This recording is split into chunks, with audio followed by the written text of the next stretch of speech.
एक नया मैप तैयार होने जा रहा है। मैप भौगोलिक दृष्टि से नहीं है, मैप वैचारिक दृष्टि से अगर हम देखें तो नया मैप तैयार हो रहा है। तो 29 और 30 तारीख को पाकिस्तान में इस्लामाबाद में 4 देशों की बैठक थी और इस बैठक के अंदर जो है इजिप्ट था, तुर्की था, सऊदी अरब था, पाकिस्तान था। चारों के चारों देश सुन्नी डोमिनेंट सेक्ट हैं जिसमें 80% से ज़्यादा आबादी सुन्नी मुसलमानों की है।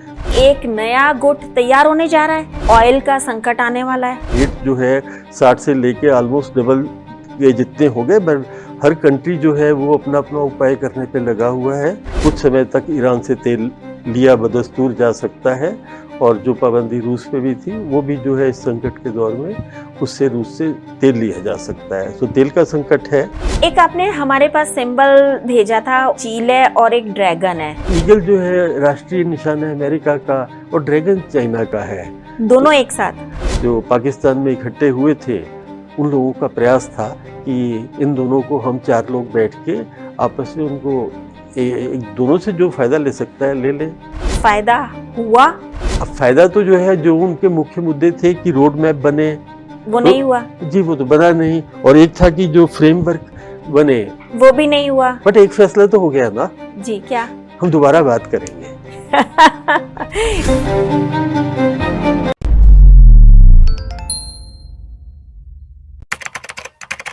नमस्कार, D5 चैनल हिंदी देख रहे दर्शकों का मैं वंदना चट्टा स्वागत करती हूँ।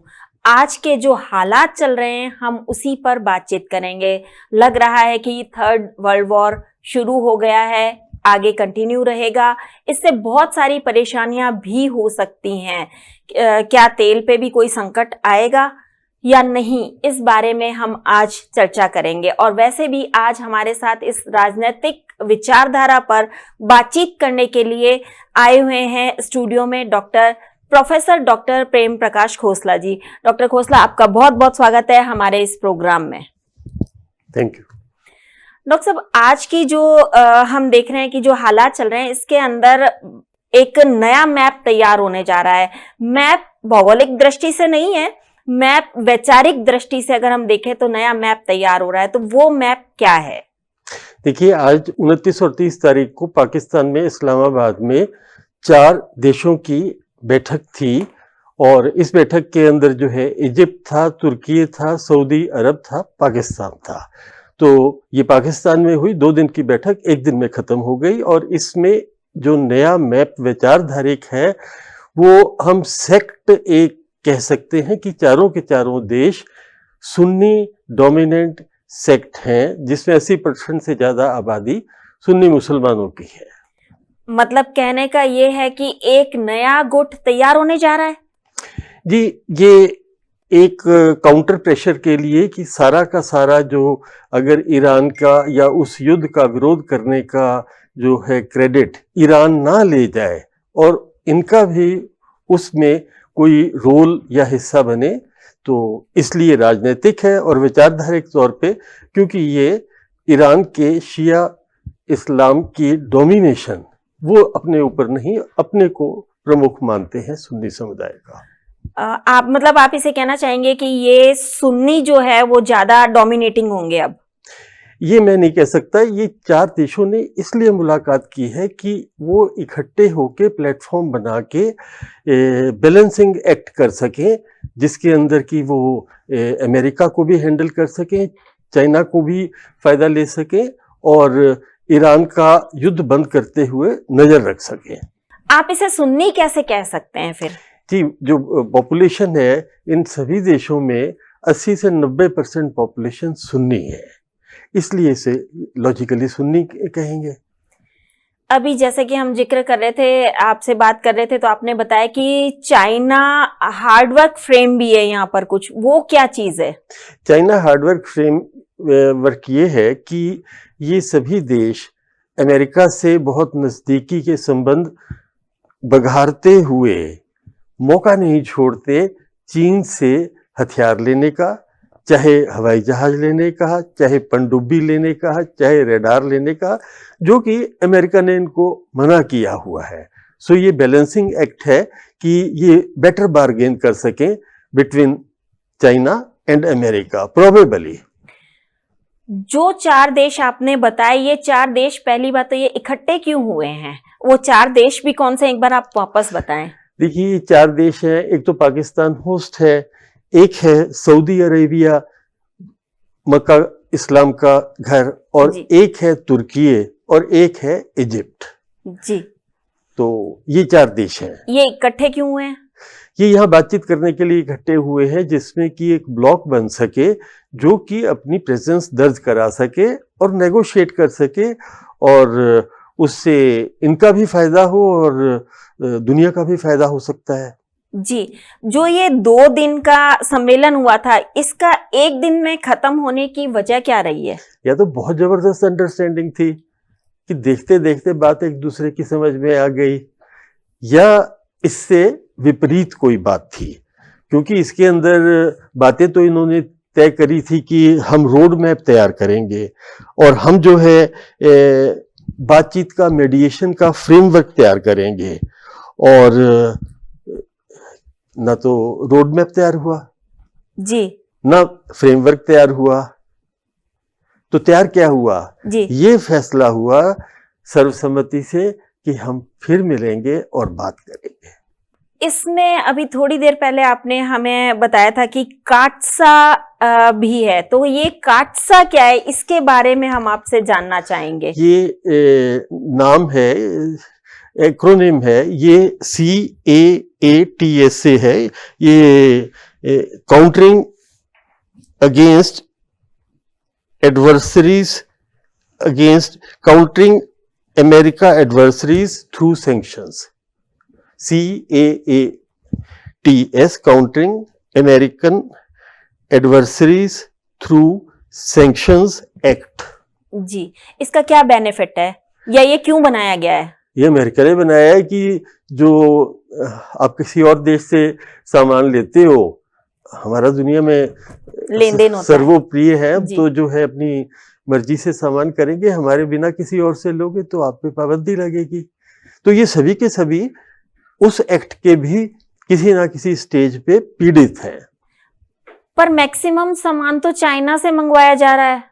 नहीं, इनका जो है प्रोटेक्शन का सऊदी अरेबिया का मेनली अमेरिका ही कर रहा है जी। और मुख्य तौर पे इनका जो है नाटो में होने की वजह से तुर्की वो भी अमेरिका से लेता है, पाकिस्तान वो भी मुख्य तौर पे आजादी के बाद से अमेरिका के साथ ही है। फिर ईरान क्या चाहता है?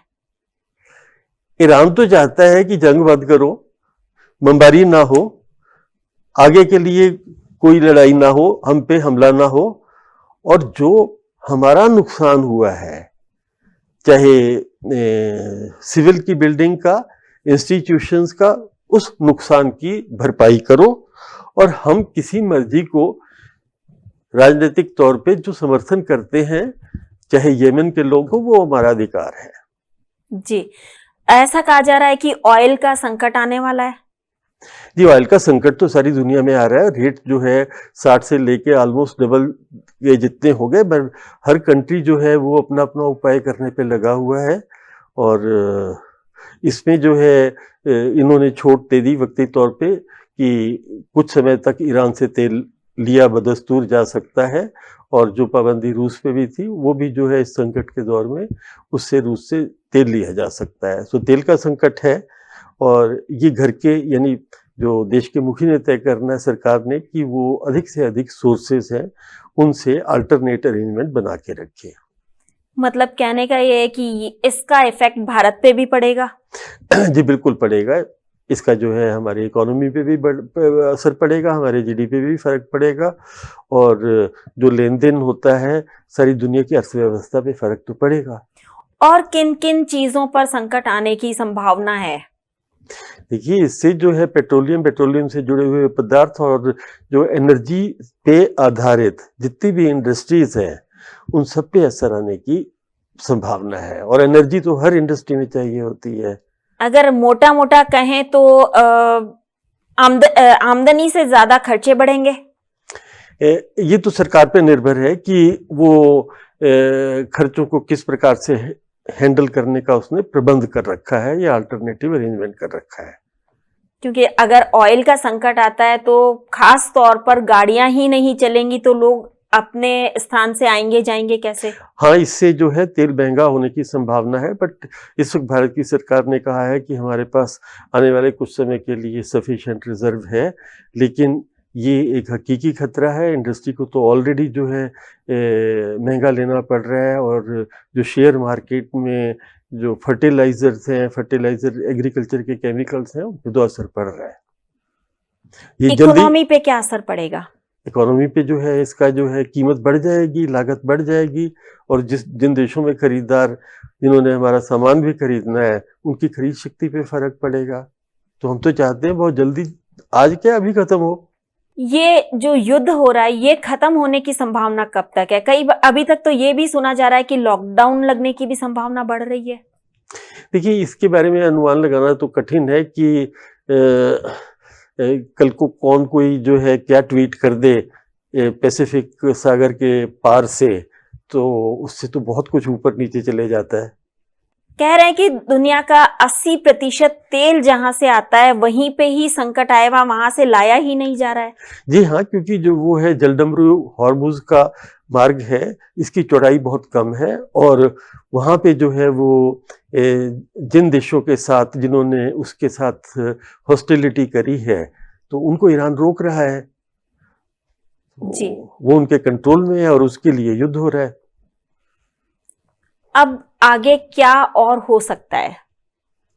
देखिए, ऐसे जितना ईरान का नुकसान इंफ्रास्ट्रक्चर में होना था वो तो हो गया, और वो जो है लंबा युद्ध लड़ने के लिए मानसिक तौर पे तैयार है। अगर कोई सोचता हो कि 4 या 8 हफ्ते का युद्ध हम कर लेंगे, तो वो तो 8 साल का युद्ध पहले लड़े बैठे हैं इराक के साथ। तो वो जो है ये चीज तो काम नहीं करेगी। मतलब अभी कंटिन्यू रहने की संभावना है? ये डिपेंड करता है वहाँ अमेरिका में, और उनकी नीति पर निर्भर करता है कि वो क्या फैसला करते हैं, और क्या ईरान उनकी कितनी बात मानता है। क्या कोई शांति समझौता होने की भी संभावना है? बिल्कुल। कैसे? ये तो जो है कि जो समझदार लोग हैं उसका प्लेटफॉर्म बना हुआ है यूएनओ का, वहाँ पे बैठ के बातचीत की जाए, और सारे जो देश हैं जिनकी अर्थव्यवस्था पे असर पड़ रहा है, यूरोपियन यूनियन, वो दोनों साइड्स पे जोर डाले कि आपकी वजह से हम परेशान हैं, और जो बाकी साउथ अमेरिका के लोग हैं, अफ्रीका के लोग हैं, और जो दूसरे साउथ ईस्ट एशिया के लोग हैं, वो जोर डालें कि भाई बहुत हो गई, बस करो। तो क्या अमेरिका किसी की बात सुनने को तैयार है? वो शांति समझौता करवा सकता है, लेकिन क्या वो किसी की बात सुनने को तैयार है? ये अमेरिका ने अपनी 15 शर्तें रखी हैं, तो उससे अनुमान लगा लीजिएगा। एक आपने हमारे पास सिंबल भेजा था, उसमें एक चील है और एक ड्रैगन है, तो इससे क्या समझ में आता है? चील तो ईगल है, ईगल जो है राष्ट्रीय निशान है अमेरिका का, और ड्रैगन चाइना का है। दोनों एक साथ? जी, उन दोनों के को जो है बैलेंस करने की कोशिश, ये जो है जो पाकिस्तान में इकट्ठे हुए थे, उन लोगों का प्रयास था कि इन दोनों को हम 4 लोग बैठ के आपस में उनको एक दोनों से जो फायदा ले सकता है ले ले। फायदा हुआ? अब फायदा तो जो है, जो उनके मुख्य मुद्दे थे कि रोड मैप बने, वो नहीं हुआ। जी, वो तो बना नहीं, और एक था कि जो फ्रेमवर्क बने, वो भी नहीं हुआ। बट एक फैसला तो हो गया ना। जी, क्या? हम दोबारा बात करेंगे। ये फैसला कि हम दोबारा बात करेंगे, ये कोई फैसला नहीं कहा जा सकता, क्योंकि इससे किसी को कोई फायदा नहीं हुआ। अभी तक तो नहीं हुआ, आगे का पता नहीं। उम्मीद करनी चाहिए। उम्मीद पे तो दुनिया कायम है। अब ऐसे उसी दुनिया का क्षय होने जा रहा है। क्या इस युद्ध से निजात मिलेगी? जी, इससे बिल्कुल निजात मिलेगी। लोग जो हैं वो हर जगह पे प्रेशर डालेंगे, अब भी डाल रहे हैं, अमेरिका में भी डाल रहे हैं, और बाकी सब मुल्कों में शांति के लिए प्रयास कर रहे हैं। बहुत बड़े बड़े जो है प्रदर्शन हो रहे हैं, लोग अपनी अपनी सरकारों को मजबूर कर रहे हैं कि आप जल्दी से जल्दी इसको निपटाइए। हमारी सरकार यानी भारत सरकार क्या कर रही है? भारत सरकार का जो बड़ा परिवार है, 140-144 करोड़ की फैमिली है, तो उसको सबसे पहले तो ये देखना है कि मेरा 1 करोड़ बंदा वो गल्फ के मिडल ईस्टर्न कंट्रीज में रोजगार करता है, मैं उनको सुरक्षित करूं और अगर कोई मुश्किल आती है उसका हल करवाऊं, अगर उनमें से किसी को आना पड़ता है उनको वापस ले। सो तकरीबन 1 करोड़ हिंदुस्तानी जो है इन मुल्कों में, ओमान से लेके, यमन से लेके, सऊदी अरब से लेके, तुर्की से लेके और इजिप्ट तक वहाँ पे वो काम कर रहे हैं। सो हमारी सरकार है कि यार हम अपना घर संभाल लें, अपने लोगों को संभाल लें और हमने जो है 140 करोड़ लोगों की रसोई को चालू रखना है, उसके तेल का प्रबंध करें, उस पे ध्यान दें। हम वहाँ पे दखल दें जहाँ पे हमें पता हो कि हमारी बात वो मान लेंगे जी। तो हिंदुस्तान ने अंदाजा शायद लगा लिया कि हम कोई बात की पाबंदी इन पक्षों पे लगाएंगे, वो हमारे कहने में तो है नहीं। जी। वही बात बीच में दखल कर सकता है जिसके कहने में झगड़ा करने वाली पक्ष हो। यहाँ पर मैक्सिमम मुस्लिम लीग ज्यादा है, मतलब मुस्लिम लोग ज्यादा हैं यहाँ पर, अगर हम कहें तो क्या भारत ऐसे में उन लोगों को यहाँ बुलाएगा? क्योंकि वहां से क्या पता कौन कौन यहाँ पर आएगा। देखिए, जो भारतीय नागरिक है, बेशक वो मुस्लिम है, अगर उसको वहां प्रॉब्लम आ रही है मिडिल ईस्ट में, बिल्कुल मेरी समझ तो है कि बिल्कुल बुलाएगा। जो भारतीय नागरिक है वहां पे काम करने के लिए गए हैं, क्यों नहीं। जी। इस बहस का कहाँ पे अंत हो सकता है? कहने का मतलब ये है कि क्या भारत ऐसे क्या कदम उठाए कि ये सारी चीज रुक जाए, युद्ध रुक जाए, युद्ध विराम होने की कगार पर आ जाए, इस तरीके से अगर कुछ हो जाए, या सब जो इतने संकट हमारे ऊपर आने वाले हैं वो संकट खत्म हो जाए। भारत का जो है डिप्लोमेटिक चैनल है, बैकडोर डिप्लोमेसी है। हमारा जो ताल्लुक है 2000 साल से ज्यादा पुराना ताल्लुक हमारा यहूदियों के साथ है, क्योंकि ये 2500 साल पहले हिंदुस्तान में यहूदी आ गए थे और हमारा ताल्लुक ईरान के साथ उस वक्त से है जब कास्पियन सागर और हिंदुस्तान तक की जमीन एक ही कल्चर, एक ही सभ्याचार था। तो आर्यानी और ईरानी ये शब्द वहीं से तो बना है, हमारे ही लोग हैं। तो हम जो है बिल्कुल दोनों पे अपना प्रभाव इस्तेमाल करेंगे। हमारे तो जो है कमाल के फारसी अब है तो जो है ईरान के ही हैं, चाहे हमारे जो हम कहें पारसी है, और हमारे तो जो है field marshal general Manek Shah वो पारसी थे। जी जी। हमारे लेफ्टिनेंट जनरल जैकब वो यहूदी थे। तो भाई हमारे पास तो हमेशा वेलकम रहे हैं, हमने खुली बाहों से, चाहे पारसी आए हों और चाहे यहूदी आए हों, हमने स्वागत किया है और वो बदस्तूर जारी रहेगा। वैसे तो आपने बता दिया कि ईरान क्या चाहता है, अब बारी आती है सऊदी अरब की। सऊदी अरब क्या चाहता है? सऊदी अरब जो चाहता है वो तकरीबन $2 अरब की, यानी 200 मिलियन का जो नुकसान हो गया, क्योंकि झगड़ा 2 और पक्षों में था, वो जो उस पे नुकसान हुआ है वो उसकी कंपनसेशन मांगता है। यार हम क्यों पिट गए? ईरान भी कंपनसेशन मांग रहा है, वो भी कंपनसेशन मांग रहा है, दोनों ही कंपनसेशन मांग रहे हैं, तो फिर ये कंपनसेशन देगा कौन? ये तो बैठ के जो है समझौता होगा, बैलेंसिंग एक्ट है और इसमें ग्रेटेस्ट स्किल्स नेगोशिएशन की चाहिए, in front of the screen and behind the screen. Behind the screen तो हो सकता है जो देश और शक्तियां लगे हों बोल भी ना रहे हों कि वो क्या कर रहे हैं। इसी तरह से इजिप्ट क्या चाहता है? इजिप्ट चाहता है कि अमन अमान हो और झगड़ा मत हो। जी। और तुर्की भी जो है इसको जंगबंदी चाहता है और झगड़ा खत्म होना चाहता है, और वो चाहता है कि बीच में कोई रास्ता निकल आए। जी। चाहते तो सभी यही हैं कि ये युद्ध विराम हो जाए, किसी पर कोई आर्थिक संकट जरा सा भी ना आए और वहां पर जितने भी भारतीय नागरिक हैं वो सुरक्षित यहाँ पर वापस आ जाएं, ये हम सभी चाहते हैं। आपको ये एपिसोड कैसा लगा हमें जरूर लिखिएगा। डॉक्टर खोसला, आप यहाँ आए, आपका बहुत बहुत धन्यवाद। ऐसे ही ज्वलंत मुद्दों पर हम आगे फिर से आपसे मुलाकात करेंगे। तब तक के लिए नमस्कार।